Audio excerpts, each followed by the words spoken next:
This boy never expected that someone like him, who couldn't even beat a rabbit, would almost scare his drill instructor to death after enlisting. It was all because of the overwhelming pressure radiating from Jack. Anna, a battle-hardened mercenary, was instantly terrified. What kind of monster was sitting next to her? But Jack thought he was weak, because back in his village, he really was the weakest one. He had only arrived at the royal capital 2 days ago, and it had taken him 6 full days. Lucy, the witch assigned to receive him, said, "If you took the train, that sounds about right." But Jack replied, "I ran here."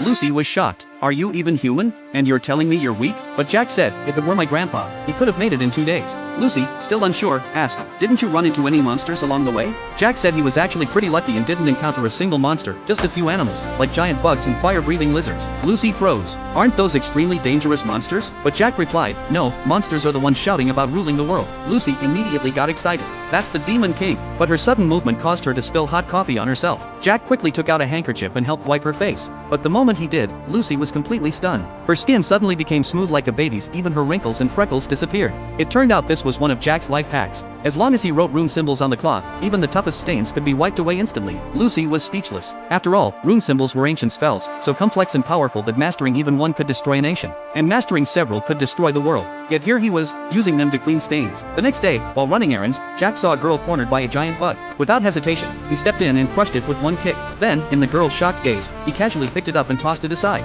He even commented, "There are quite a lot of bugs in the city too." Then he walked over to comfort her, since girls do tend to be afraid of bugs. Seeing she had gotten dirty, he took out his handkerchief and gently wiped her clean, before leaving like it was nothing. This entire sequence made Jenny's heart race, but she believed she was cursed, mocked with the disgusting nickname Belt Princess. How could someone like her ever be worthy of a man like him? Ever since she was young, relatives had mocked her, because the belts wrapped around her head could never be removed. Even priests couldn't lift the curse. She thought she would carry it for life. But when she got home that day, the belt suddenly fell off. Could it be because Jack had wiped her with that handkerchief? Soon, enlistment day arrived. Because the kingdom needed talent, the instructor had gathered many well-known figures, including the infamous mercenary Anna, who once beat up her employer and was still wanted to this day. She was here because the instructor promised her charges would be cleared if she enlisted. But right now, Anna was terrified, because sitting next to her was that same monster. Though Jack looked ordinary, the pressure he unconsciously gave off was stronger than anyone she had ever met. Jack tried to start a conversation, since he thought her mechanical arm looked cool. But Anna instinctively took a fighting stance, overwhelmed by his presence. When Jack stood up, she thought she was about to be killed, but he just wanted to introduce himself.